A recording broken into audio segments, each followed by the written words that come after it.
are these people? This guy. So Chris Hedges wrote this piece, and I put the article in chat. He goes far more in depth after this. I literally only pulled the first segment. We all know Chris. He writes dissertation, like he basically writes books for articles. Yeah, which I love you, Chris, but you know, bite size, bro. We got to move, bro. You know, like, anyway, I do suggest people try to go read that. It's important. But he writes, Chris Hedges writes, Robert F. Kennedy Jr., the Israel lobby's useful idiot. Which is pretty scathing words from Chris, in my opinion.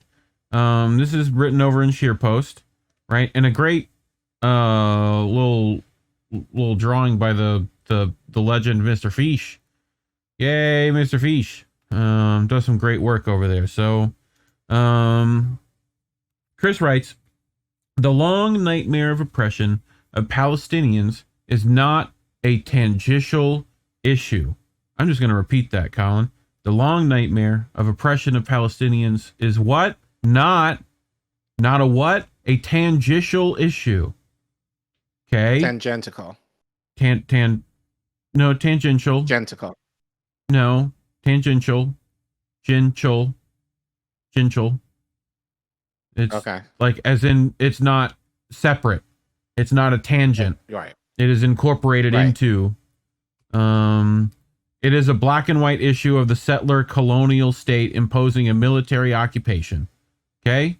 Horrific violence and apartheid backed by billions of US dollars on the indigenous population of Palestine. It is the all-powerful against the all-powerless. Agreed? Shout out to Miko Peled, who basically said the same shit. And I saw some of you are watching that. Please go back to the interview. It's posted. Putting it in chat now. We committed yesterday. Go back, watch it. Do yourself a favor. That we did that for y'all. Okay. Yeah. So when you know you have your friends who talk their Zionist mess, you can able to counter with that. You also Mika has a couple of books that he wrote specifically on that. Go read his books. You know, also we linked his website. Yep, I'm linking we'll link the stream in the chat. Just click that out. Open it in a new tab. You know, watch it after this. Short, you should be able to do that. So, Chris continues. Israel uses its modern weaponry against a captive population that has no army, no navy, no air force, no mechanized military units, no command and control, and no heavy artillery, while pretending imminent acts of wholesale slaughter are wars. The crude rockets fired at Israel by Hamas and other Palestinian resistant organizations, a war crime because they target civilians, are not remotely comparable to the 2,000-pound bunker buster Mark 84 bombs with a kill radius of over 32 yards, and which create a supersonic wave of pressure when they explode that have been dropped by Israel on crowded Palestinian neighborhoods. The thousands of Palestinians killed and wounded, and the targeted destruction of basic infrastructure, including electrical grids and water purification plants. Palestinians in Gaza live in an open-air prison that is one of the most densely populated spots on the planet. They are denied passports and travel documents. Malnutrition is endemic in the occupied territories. High proportions of the Palestinian populations are deficient in vitamins A, D, and E, which play key roles in vision, bone health, and immune function, according to a 2022 World Bank report.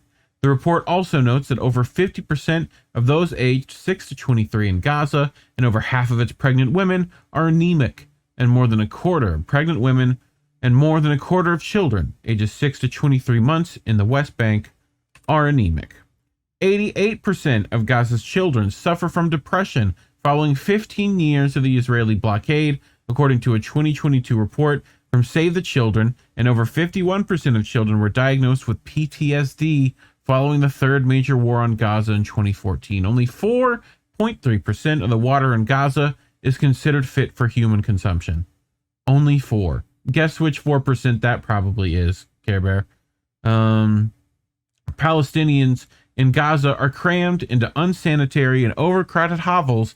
They often lack basic medical care. Unemployment rates are among the highest in the world at 46.6%. Zionism's goal since before Israel's inception has been to displace Palestinians from their land and reduce those who remain to a struggle for basic subsistence, as Israeli historian Professor Ilan Pappé notes. 10 March 1948, a group of 11 men, veteran Zionist leaders, together with young military Jewish officers, put the final touches on a plan for the ethnic cleansing of Palestine. That same evening, military orders were dispatched to units on the ground to prepare for the systematic expulsion of Palestinians from vast areas of the country. The orders came with a detailed description of the methods to be used to forcibly evict the people, large-scale intimidation, laying siege to and bombarding villages and population centers, setting fire to homes, properties, and goods, expelling residents, demolishing homes, and finally planting mines in the rubble to prevent the expelled inhabitants from returning. Each unit was issued its own list of villages and neighborhoods to target in keeping with the master plan, codenamed Plan D. Okay? So, once the plan was finished, it took 6 months to complete the mission. When it was over, more than half of Palestine's native population, over 750,000 people, had been uprooted. 531 villages had been destroyed, and 11 urban neighborhoods had been emptied of their inhabitants. These political and historical facts, which I reported on as an Arabic speaker for 7 years, 4 of them as the Middle East bureau chief for the New York Times. Okay? That's where Chris Hedges got a lot of this from. Right? Right. Are hard to ignore. And keep in mind, a lot of what happened in Israel was supported by the UK government at that time. So keep that in mind. So he watched Israeli soldiers taunt boys in Arabic over the loudspeakers of their armored jeep in the Khan Yunis refugee camp in Gaza.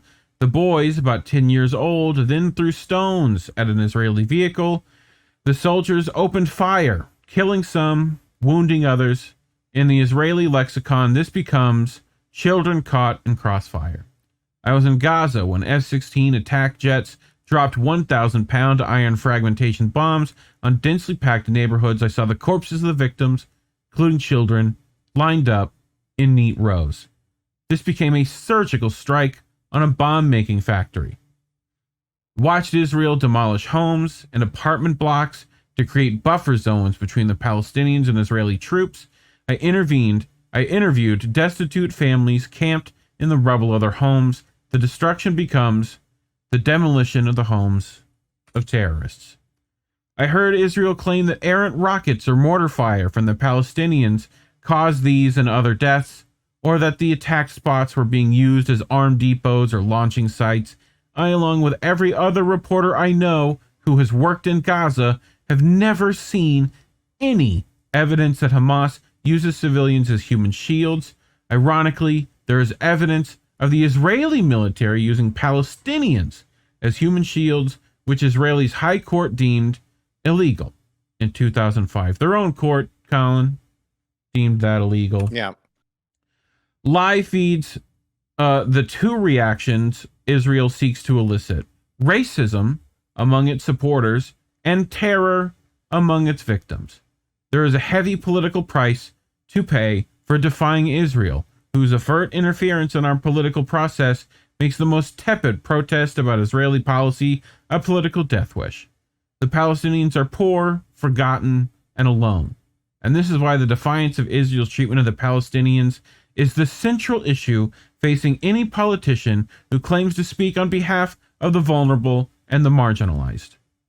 To stand up to Israel has a political cost few, including Robert F. Kennedy Jr., are willing to pay. But if you do stand up, it singles you out as someone who puts principles before expediency, who is willing to fight for the wretched of the earth, and if necessary, sacrifice your political future to retain your integrity. Kennedy fails this crucial test of political and moral courage. That paragraph, go back. Yeah. That paragraph is the key why, for many of us in this space, we cannot support RFK. Yeah. Very much so. If, and I've said this in not so many words, but shout out to Chris for nailing a nail on the head on this.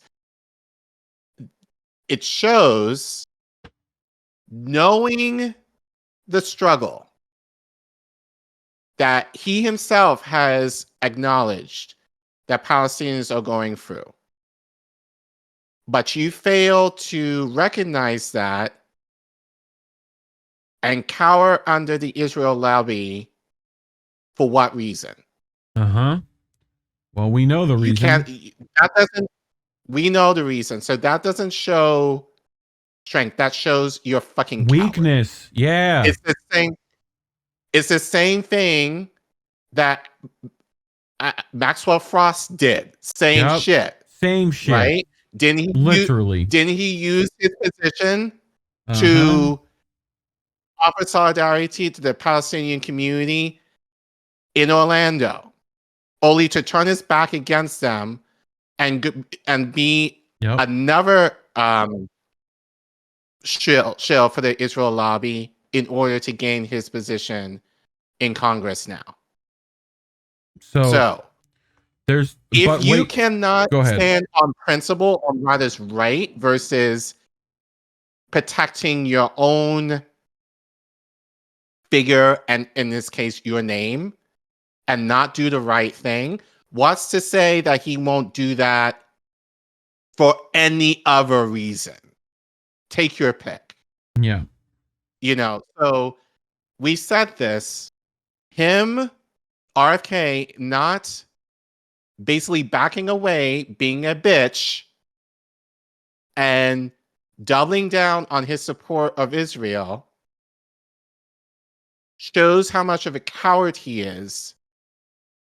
And that shows to me that he has no moral standing against any issues that are truly important. Stop being a bitch. So anyone who, and there's going to be people in this space who are going to hate me for this, but you know what? I don't fucking give a shit because, you know, whatever. Like, if you still support him, like, you can do what you want, but that's what he represents to me. That's what he represents to Reef. You know, he does not deserve to be president. And fuck the bullshit of him like talking about, oh, he talks about important issues. This is an important issue. Yeah, he also only talks about 2, maybe 3, and you're all just ignoring all the other red flags. You know, right? So you know, this is our issue. Look, we can't tell you we can't tell you to support whoever. We're just saying this, you know, just as an aside for both of us personally, and probably for a lot of folks in our network too. Like, we can't stand by somebody who is blatantly opposed to what is happening in Palestine and not trying to connect it to other issues that are on that magnitude. That it's very easy, like, especially with our system, that with the right amount of money or the right, you know, bribe, that he can turn for any reason. Yep. So, like, Chris, that could be for universal healthcare. That could be for reparations for Black people. That could be, take your pick. So Chris continues your point. Kennedy instead regurgitates every lie, every racist trope, every distortion of history, and every demeaning comment about the backwardness of the Palestinian people peddled by the most retrograde and far-right elements of Israel society. He peddles the myth of what Pap calls fantasy Israel. This alone discredits him as a progressive candidate. It calls into question his judgment and sincerity. It makes him another Democratic Party hack who dances to the macabre tune the Israeli government plays. Another one. Kennedy has vowed to make the moral case for Israel, which is the equivalent of making the moral case for apartheid South Africa. He repeats almost verbatim talking points for the Israeli propaganda playbook put together by the Republican pollster and political strategist Frank Luntz. The 102 12-page study, marked not for distribution or publication, which was leaked to Newsweek, was commissioned by the Israeli Project. It was written in the aftermath of Operation Cast Lead in December 2008 and January 2009, where 1,387 Palestinians and 9 Israeli were killed. The strategy document is the blueprint for how Israeli politicians and lobbyists sell Israel. It exposes the wide gap between what Israeli politicians say and what they know to be truth. It is tailored to tell the outside world, especially Americans, what they want to hear. The report is required reading for anyone attempting to deal with the Israeli propaganda machine. The document, for example, suggests telling the outside world that Israel has a right to defensible borders, but advises Israelis to refuse to define what the border should be. It advises Israeli politicians to justify the refusal to Israel to allow 750,000 politicians and their descendants who were expelled from their country during the 1948 war to return home. Although the right of return is guaranteed under international law by referring to the right as a demand. It also recommends arguing that Palestinians are seeking mass migrations to seize land inside Israel, which we know is exactly the opposite. We've seen that literally on video in front of us, that's the opposite. It suggests mentioning the hundreds of thousands of Jewish refugees from Iraq, Syria, and Egypt who fled anti-Semitism and violence in the Arab world after the creation of the Jewish state. The document recommends saying these refugees also left property behind, in essence justifying the Israeli pogrom by the pogrom Arab states carried out after 1948. It recommends blaming the poverty among Palestinians on Arab nations that have not provided a better life for Palestinians. What is most cynical about the report is the tactic of expressing a faux sympathy for the Palestinians who are blamed for their own oppression. Show empathy for both sides, the document reads. The goal of pro-Israel communications is not simply to make people who already love Israel feel good about that decision. The goal is to win new hearts and minds for Israel without losing that support Israel already has. It says that this tactic will disarm audience. Collin, what is that called? Sheep herding. I call it propaganda. Yes, into the Israeli state.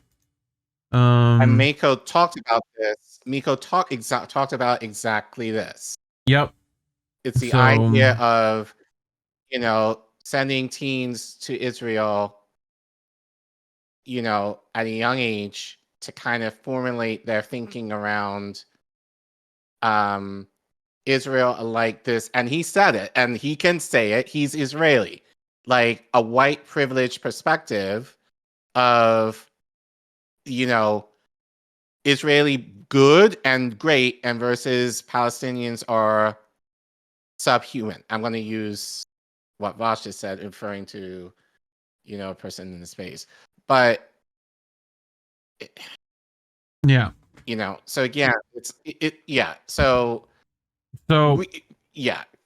go ahead. This is where Chris Hedges is giving him far too much credit. I doubt Kennedy has read or heard of Luntz's report, but he has been spoon-fed its talking points and naively spits them back. Is it ignorance or malice, Chris? And you know the answer. Israel only wants peace. Israel does not engage in torture. Israel's not an apartheid state. Israel gives Israeli Arabs political and civic rights they do not have in other parts of the Middle East. Palestinians are not deliberately targeted by the Israeli Defense Forces. Israeli respects civil liberties and gender and marriage rights. Israel has the best judiciary in the world. It's the best. Very good, people. Except for Palestine. Yeah, except them.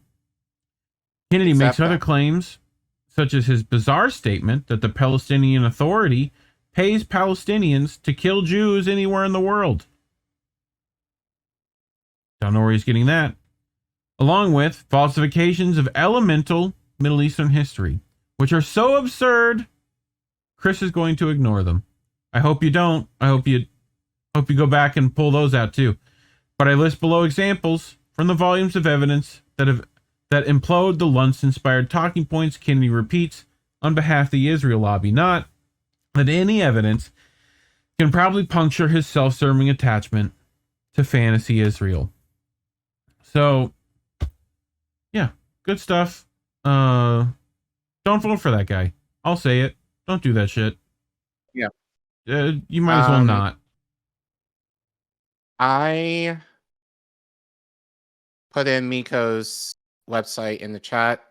Cool. If you want to learn more about Palestine from an Israeli who has been there, who is challenging that narrative, and this is a call that he's. First of all, what are you doing? Like, after you finish this, it's a 45-minute interview. Go watch that interview. Well, number one. 2, get his book, The General's Son. So basically, he talks a lot about these issues in terms of his life. I'm actually planning to get that book as soon as I'm done with this. The General's Son, right? Yes, it's homework. Yeah, The General's Son. But, and yeah, it's just funny because I just know of so many people in the space who are like, and shout out to Max. Yes, I know people are like, oh, I want Jimmy to meet with Max and talk. Like, yeah, great, but like, Max is not the only one. Yes, Max is Jewish, and Aaron Mate is Jewish, so I can definitely, but they're not the only ones that could speak to this. We have other people like Miko who's doing the work, who's done similar, if not more work than Max. And there's Aaron, also Palestinians talking about this. Right. And there's multiple films already with them in it. Go watch those. We're actually trying to get more Palestinian activists on the show. So if you know of anybody, please let us know so we can definitely interview them here. But that's the thing that Miko mentioned to us as a charge, because I asked him this, what can we do? And the biggest thing he said was educate yourself. Yeah. And I think we definitely need to do that. Because shout out to Jose, this is something he also mentioned. Like when he was having conversations with Zionists, he didn't know what to necessarily say. Educate yourself. Like, we're giving you the information now, and like you have resources, or we're looking to build those resources so that you're able to counter a lot of these talking points, not just from people that you might know, but also like politicians like these who basically sell out for the Israel lobby, that you're able, if you ever confront them in public, you can counter them. So yeah. But this should prove to you that RFK is shit. And, like to me, he was shit anyway. Like, 1, he's a Kennedy. 2, he's a Democrat. Like, that alone was just kind of like, no, pass. I'm good on that. But just given what he said about Palestine, should have been very clear to probably all of us, really, that he's not serious in terms of being president. Even after, like, he got correction from people, he still doubled down. So, do you want that kind of person who does not, right? Do you want that kind of person who does not listen to you in your experience and your suffering to just dismiss you? No, not as president. So that alone should give you cause to be like, we're done. But I guess there's still many people who are drinking the Kool-Aid, I guess. So, hey, it was Flavor Aid. Do what you want, but it was Flavor Aid. At that particular event you're mentioning was Flavor Aid. The Kool-Aid lobby would like me to remind you. Right. Both sides are bad. So, Anyway.